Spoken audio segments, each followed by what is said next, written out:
and I think we're gonna strip the majority of it down in this video, and then get it ready to go to the machine shop and machine.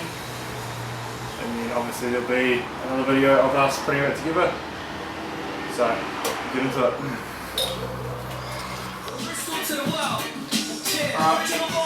Start by turning the crank pulley off. Because I have AP bolts and all that are all 12 points, so yeah, 12.19.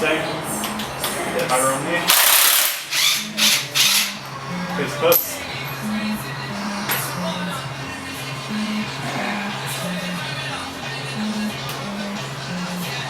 For those containers, probably just put the majority of the bolts in these containers so that all stay together.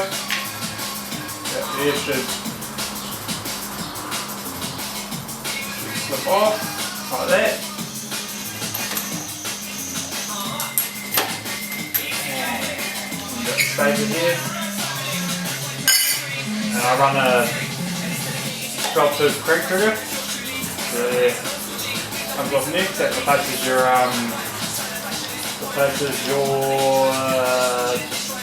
balance shaft belt pulley. I don't have belt shaft, so you don't need that anymore, but that there replaces that. Then you have a 12-tooth trigger on your crank. That just makes the timing a bit more accurate. Do a bit more with it. So, and I don't know how it is that the crank pulley come off way easier than this did.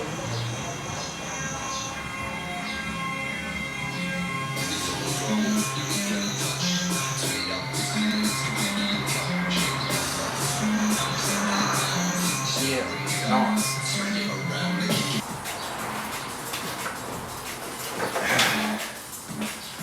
A little bit stubborn, but we got it in the end.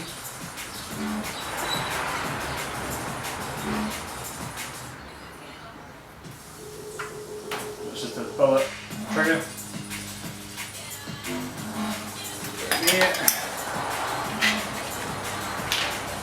We'll take this 4-feet sensor out in the bracket, put it in the same container, just keep it all together. What is that thing?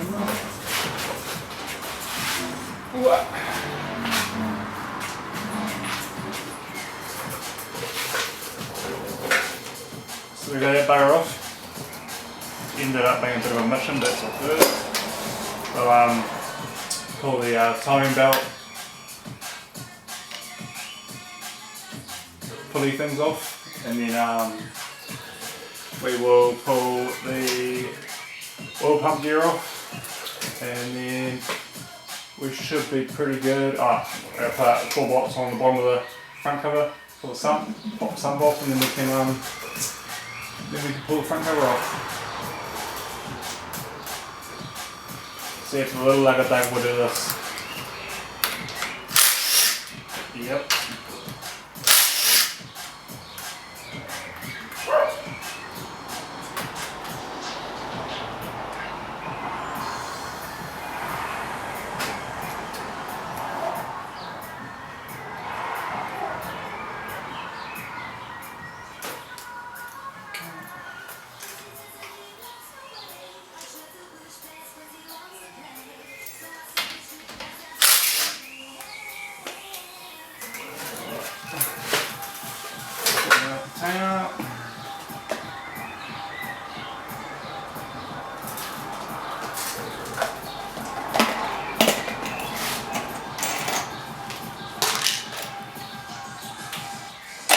Obviously I'll get on new pulleys when I get a new time belt kit, so we can whip these off and they can get up there.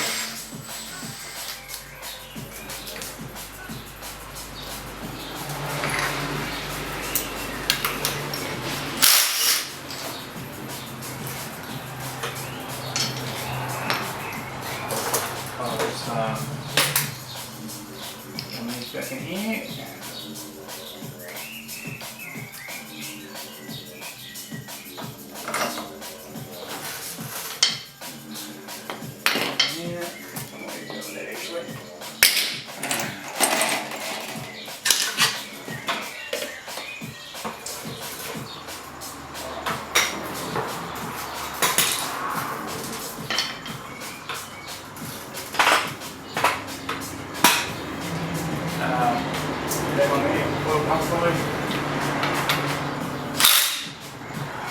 that'll usually just hold these. And like that.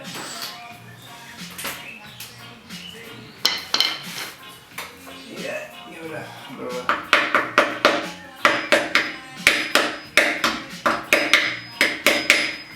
Like that. Right off. So it seals the front cover on that. What seals on that ring on the inside of the gear. So easy peasy.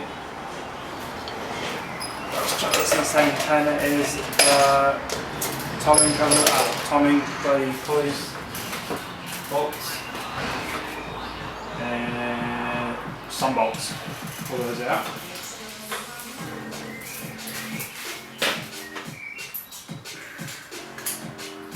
Switch this over real quick.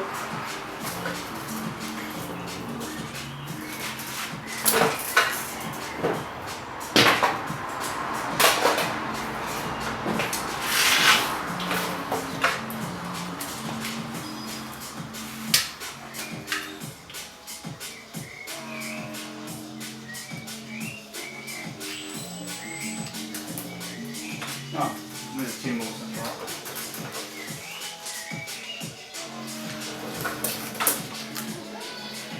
In a hot minute, so I'll pull one of these apart. Not.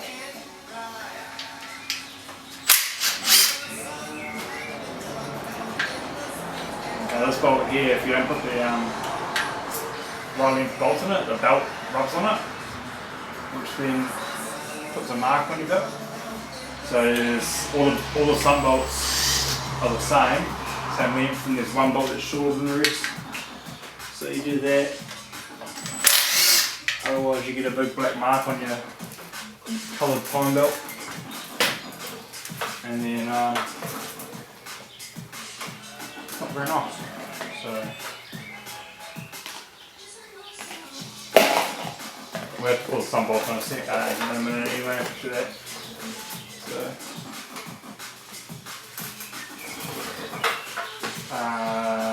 12 mil. And there's a couple of 14 mils in the front cover. So, 14,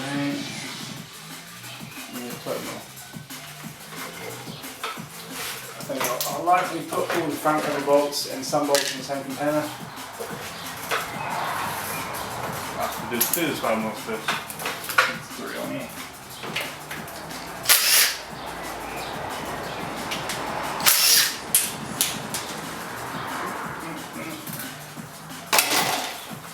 Now these bolts, most of these are the same length, but some of them are different lengths, like this one here for instance. So if you've got this one here next to say this one,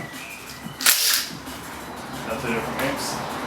But when you know that they're easy to find where they go, because when your cover's off, put your bolt through and it'll have probably like 10 or so mils sitting through, and that's obviously where that goes.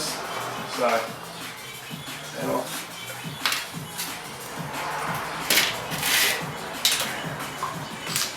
There's a 14 mil there. That trigger kit that I was using bolts through your old timing belt. Your balance shaft belt tensioner and into the front cover. So if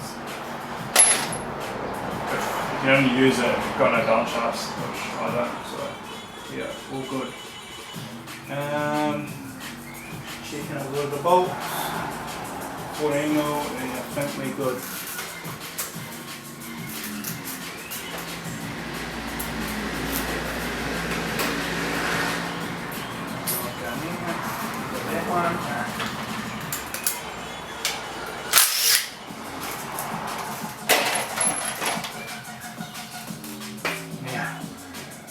I think it should be pretty good. There's a few points on the block on the cover there for trial. One there. No, I missed something. Oh, that one there. And yeah, so get that off. Hand down driver. Now, if you don't take your bolts out of your sump, your front cover is still bolted for some, so that's a mistake that a lot of people make. And then they wonder why their front cover isn't coming off.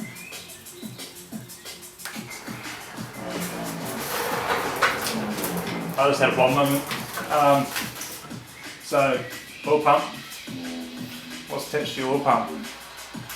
Usually the pickup. So, flip it over, whip some off, and then we'll be able to take it off. Right, motor's flipped. We will buzz through and we'll pull the sun bolts off. And I've had a mess, as you can see.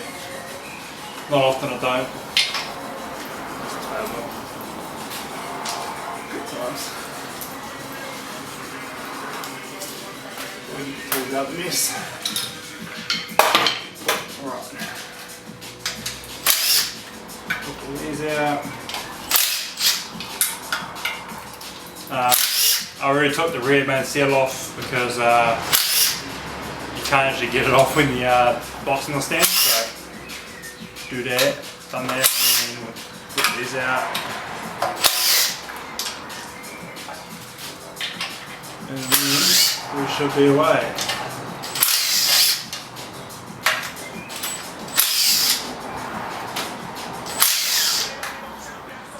Alright, step in the wheel.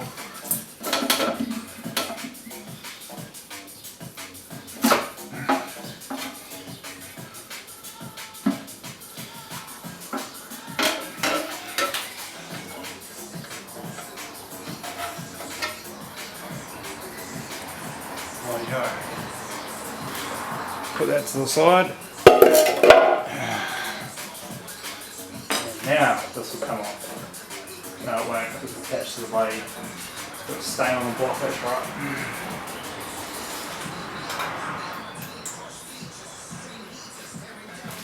Can I get to that?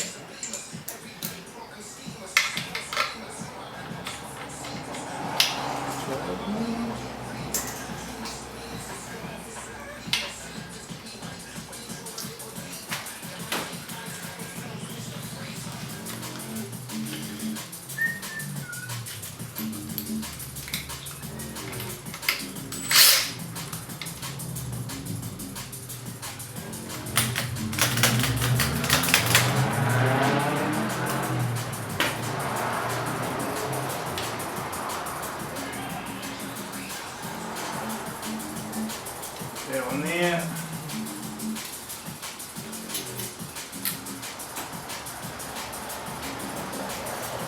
Now we can get this off. Put that there. That'll work. Another one. So we first pulled out number 3 rod. Now we pulled out number 2 rod. See there, the bearing's not in tremendous condition, so we'll carry on and see what else we can find. Some of those scores you can catch your fingernail on, so the rod itself isn't as good either on the other side of the bearing. So good thing it only bent a valve on the dyno and it didn't shit the bottom end. I think it was quite good that I only did the valve, because if it shat the bottom end I would not have been happy. This is like borderline from shitting though, so like the bearing looks like it's been sandblasted. That's how bad it is.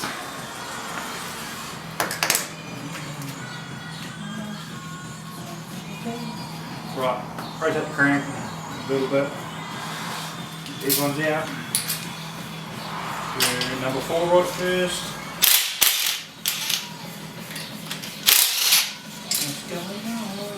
There's another nut for piston. Choice.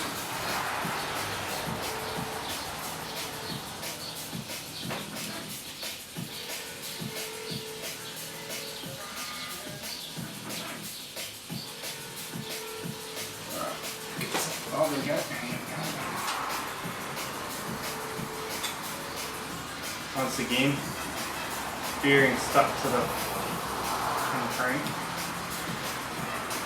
And don't have faith. I do not have faith. If one of these bearings isn't mounted, I will be very, very surprised.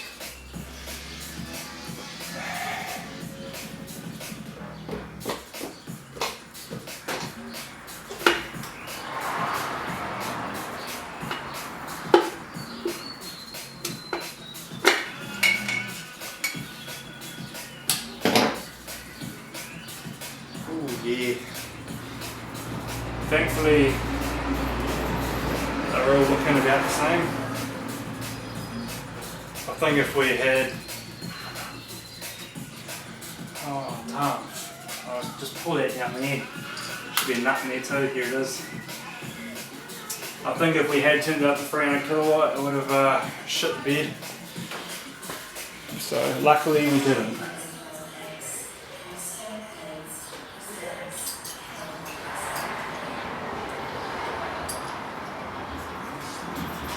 I'm not going to bother showing you this one because it pretty much looks the same. So that's great. Very grouse in the engine department.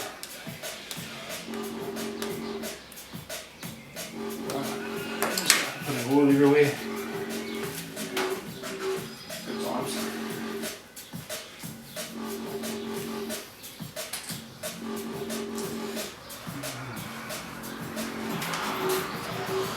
Right, last rod, number 1 rod, and piston. Oh yeah, by the way, the reason I'm rebuilding this, because on the last dyno, the valve hit the piston and dinged it quite badly, so instead of risking it and just putting another valve in it, it may have potentially bruised the bottom end, so let's give it a full rebuild, put my forged pistons and rods in it, and then we shouldn't have to worry about it. What's that bearing look like? They've all got this very hearty notch in the middle of the bearing. Crank looks alright though, but I can't feel anything majorly wrong. Nothing on the crank is catching my fingernails, so we'll take that as a win. Just push this out.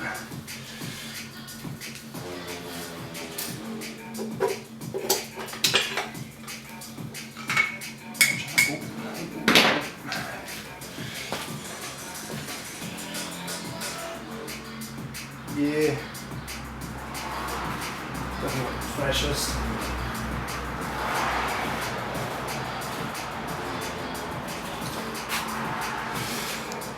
There's the number 1 rod. Come on, bloody focus. Doesn't look that flash, but like I said, I can't feel any like bruise on the crank, so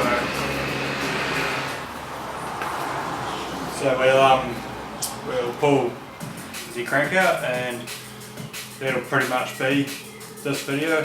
I mean, the top end of the motor was already pulled apart before I pulled the engine out, so we'll just put the crank out and then, yeah, that'll be it. So we'll do that now.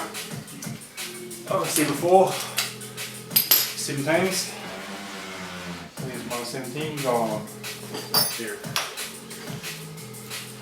So the only part of this motor that I'll be reusing is the block and the crank. So all the blocks and stuff will be being replaced with ARP stuff. All new forged rods.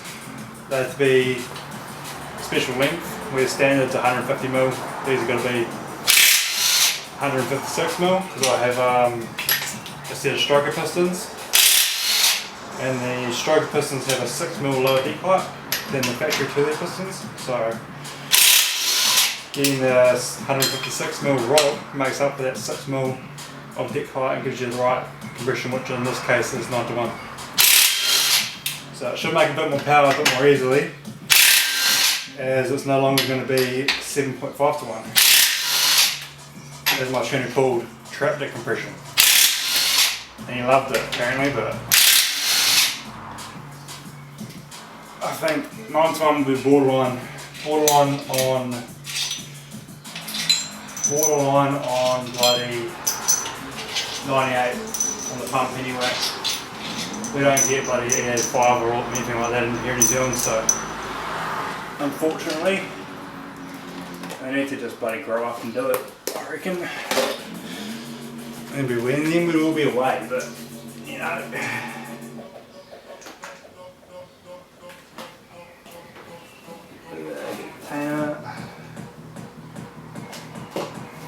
Slap all those in here. Like I said, quite using these, but I'll still put it in the container. Keep everything tidy.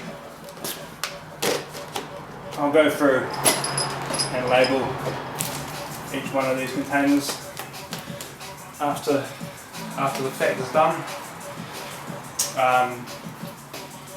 You can't really see, but these have got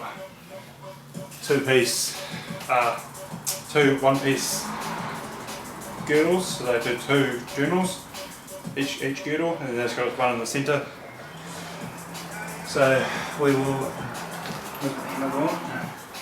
whip these out like that. Ooh.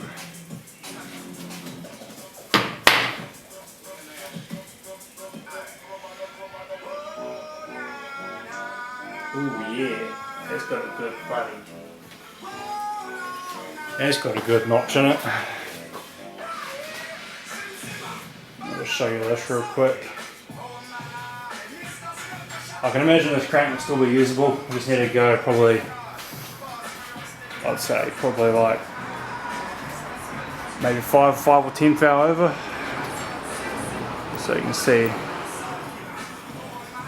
get it in the bloody frame. Not focusing on this one. Hold on. Come on man, do your job. There we go, you can see there on the right hand side one there's a pretty hearty notch. So hopefully the rest aren't like that.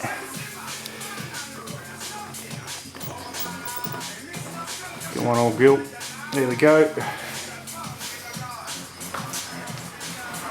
Now we will just, I will plonk these on my, ooh, that's slippery. Plonk these on my seat for now. Each cap is labelled, so you're pretty safe in that department. You can't really muck up where they go, unless you're a complete idiot, but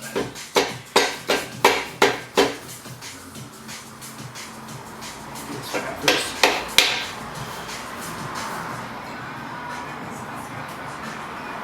Ooh.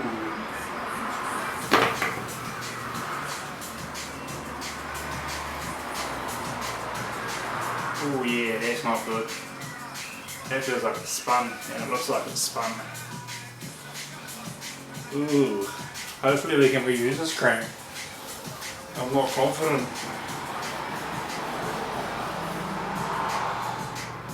I'll get this one here off, crank out, and then, yeah, pretty much. But I think we're going to call the video there, because there's not a lot else to go really.